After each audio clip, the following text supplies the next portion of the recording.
गौर करो मेरे प्यारे साथियों, आखिरत के मुकाबले में दुनिया की क्या औकात है।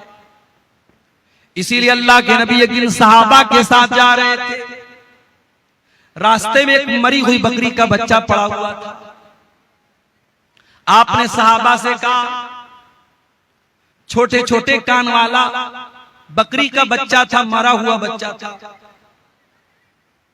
आपने फरमाया कि कौन इस बकरी के मरे हुए बच्चे को 1 दिरहम में खरीदेगा।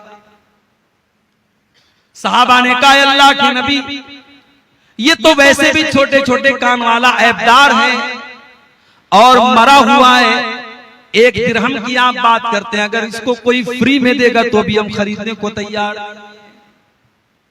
क्या जवाब दिया जनाबे मोहम्मद रसूलुल्लाह ने, जरा गौर से सुनना मेरे प्यारे साथियों। आपने फरमाया, लद्दुनिया अहवनु अलल्लाहि मिन ज़ालिक, ऐ मेरे सहाबा, इस मरे हुए बकरी के बच्चे से भी ज्यादा ये दुनिया अल्लाह की नजर में हकीर है। अल्लाह की नजर में इस मरे हुए बकरी के बच्चे की जो वैल्यू तुम्हारी नजर में, उससे ज्यादा वैल्यू दुनिया की अल्लाह की नजर में नहीं है। और हम और आप दुनिया के लिए मरे जा रहे हैं। हाय दुनिया, हाय दुनिया, दुनिया की औरत, दुनिया की दौलत, दुनिया की ताकत, दुनिया का नशा, दुनिया हमको बर्बाद की हुई है मेरे प्यारे। हजरत उमर के पोते को देखो, सालिम बिन अब्दुल्ला नाम था, हरम में तवाफ करने के लिए जा रहे हैं। उस दौर का बादशाह जिसका नाम हिशाम बिन अब्दुल मलिक था, उसने देखा बहुत भीड़ लगी है, लोग मुसाफा कर रहे हैं, लोग मिलने आ रहे हैं। पूछा कौन है? कहा हजरत उमर के पोते हैं सालिम बिन अब्दुल्ला।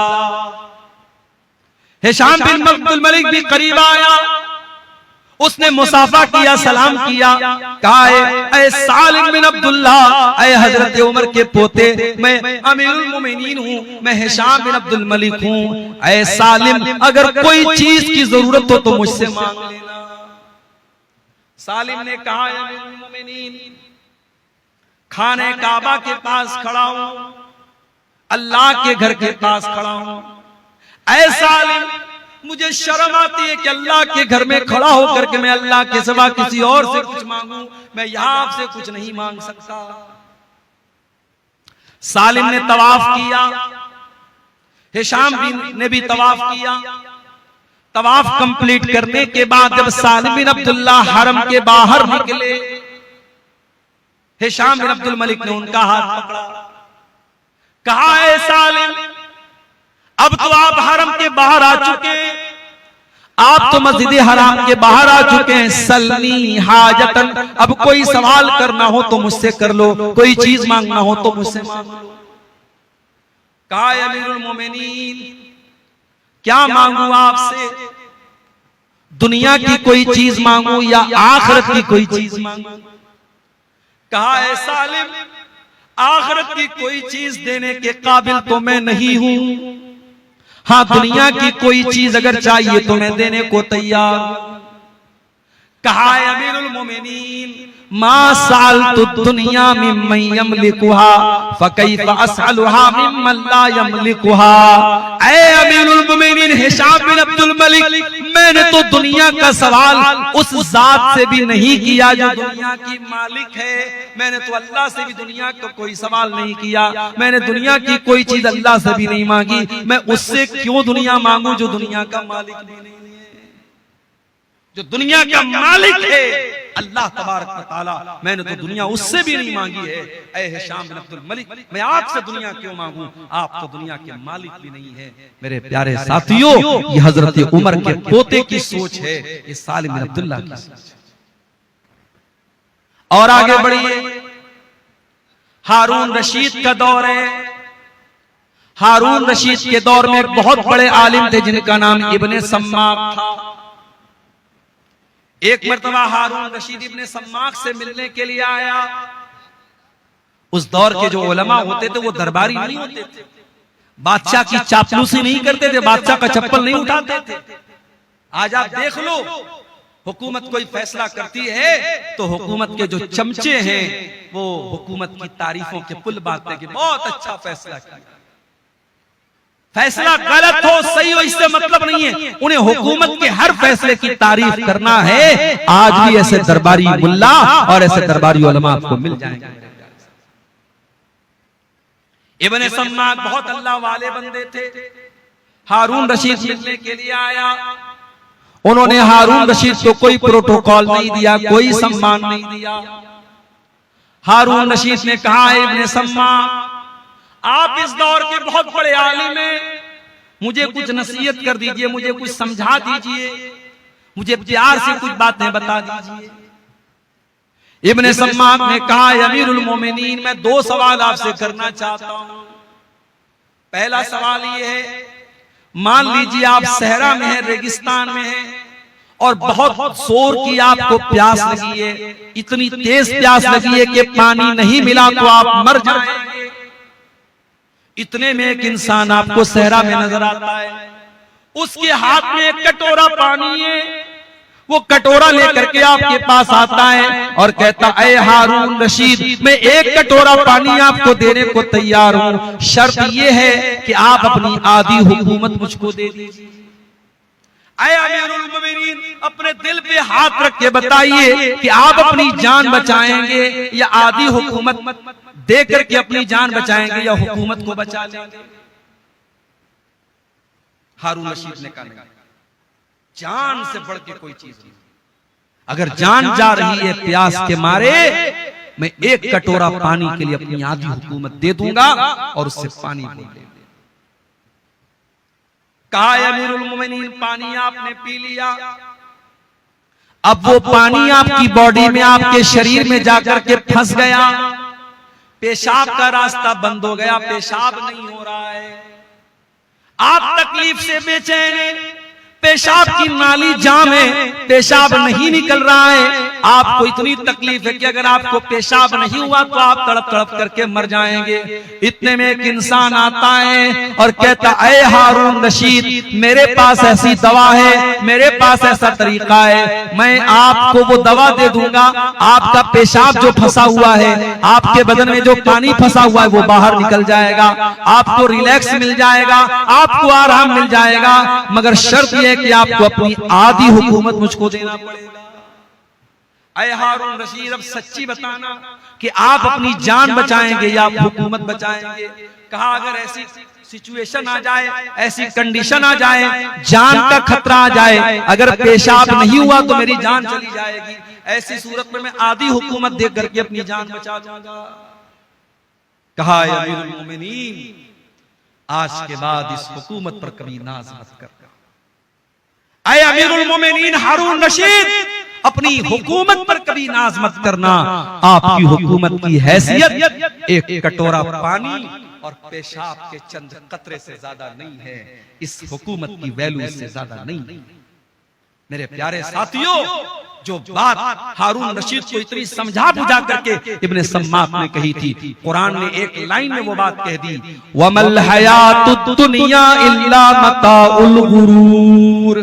मेरे बंदो ये दुनिया धोखेबाज है, ये दुनिया दगाबाज है, ये दुनिया धोखे का सामान है, ये दुनिया एक दिन तुमको जरूर धोखा दे देगी। मेरे बंदो आखिरत की तैयारी करो, आखिरत को बेहतर बनाओ। हम एक एक करके कयामत की निशानी को देख रहे हैं। अब तो वो टाइम भी आ चुका है जब कयामत की बड़ी निशानियां हमारे सामने आ जाएंगी। सही मुस्लिम की रिवायत है, हजरत हुज़ैफा बिन असीद गिफारी फरमाते हैं कि हम लोग आपस में बैठ करके बातचीत कर रहे थे, इतने में अल्लाह के नबी आए। आपने पूछा, मां तज़ा करूं, क्या बात चल रही है? सहाबा ने कहा, नज़कुरु साह, हम कयामत पर बातें कर रहे हैं।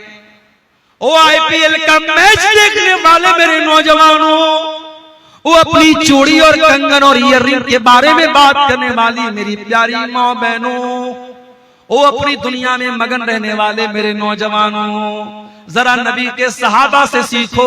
नबी के सहाबा आपस में क्या चर्चा कर रहे हैं, क्या डिस्कशन कर रहे हैं, क्या गुफ्तगू कर रहे हैं, क्या बातें कर रहे हैं? कहते हैं, अल्लाह के नबी हम कयामत की बात कर रहे हैं। सहाबा कयामत की बात करते, हम कब कयामत की बात करते हैं मेरे भाई?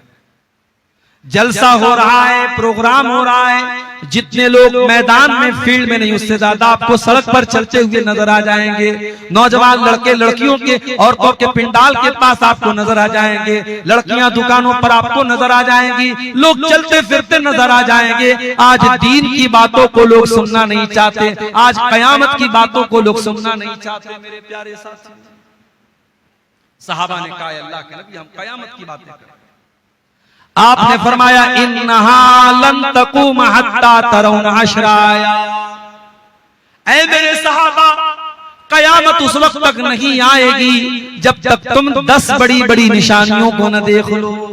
अद्दुखान, कयामत की एक बहुत बड़ी निशानी होगी, आसमान में धुआं नजर आएगा, बहुत बड़ा धुआं नजर आएगा।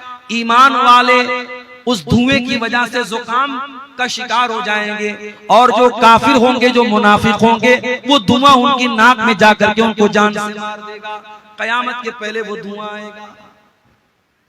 वद्दज्जाल, और काना दज्जाल आएगा, जो एक इंसान होगा, लंबा चौड़ा होगा, घुंघराले बाल वाला होगा, एक आंख का काना होगा, माथे पर काफ फारा लिखा होगा, मक्का मदीना में दाखिल नहीं हो पाएगा। उसको अल्लाह ताला बहुत ताकत और बहुत पावर देगा, वो लोगों को मौत भी देगा, वो मरने के बाद लोगों को जिंदा भी कर देगा। उसके पास नकली जन्नत भी होगी, नकली जहन्नम भी होगी। जो लोग उसके ऊपर उसकी बात मान करके उसकी जन्नत में जाएंगे, वो हकीकत में जहन्नम में जाएंगे, और जो उसकी जहन्नम में जाएंगे वो हकीकत में जन्नत में जाएंगे। बहुत बड़ा फितना इस उम्मत का दज्जाल। इसीलिए अल्लाह के नबी अपनी हर नमाज में क्या दुआ करते थे? अल्लाहुम्मा इन्नी औज़ु बिका मिन फितनतिल मसीहिद दज्जाल, ऐ अल्लाह मैं तेरी पनाह चाहता हूं दज्जाल के फितने से। अल्लाह के नबी ने कहा कयामत की दूसरी बड़ी निशानी दज्जाल। वद्दाब्बा, और कयामत की तीसरी बड़ी निशानी ये होगी, जमीन से एक जानवर निकलेगा, एक चौपाया निकलेगा जो लोगों से बातें करेगा। वतुलू शम्स मिन मगरिबिहा, और कयामत के दिन सूरज पश्चिम से निकलेगा, और जब सूरज पश्चिम से निकलेगा, कोई तौबा कर ले उसकी तौबा अल्लाह क्या कबूल नहीं की जाएगी, कोई कलमा पढ़ ले उसका कलमा अल्लाह क्या नहीं माना जाएगा, कोई ईमान ले आए उसके ईमान लाने से उसको कोई बेनिफिट, कोई लाभ नहीं मिलेगा। कयामत के दिन सूरज पश्चिम की तरफ से। व नुज़ूल ईसा इब्न मरियम, और ईसा इब्न मरियम जमीन पर नाजिल होंगे, उतरेंगे। ईसा इब्न मरियम को अल्लाह ताला ने जिंदा आसमान पर उठा लिया है। कयामत के पहले वो आएंगे, और दमिश्क की जामा मस्जिद के मीनार पर वो 2 फरिश्तों के ऊपर अपने उनके कंधे पर अपना हाथ रख करके जमीन पर उतरेंगे। तकरीबन 40 साल तक ईसा अलैहिस्सलाम दुनिया में रहेंगे, दज्जाल को कत्ल करेंगे, सूअर को खत्म कर देंगे, यहूदो नसारा से डायरेक्ट जंग करेंगे, या तो इस्लाम लाओ या जंग करो।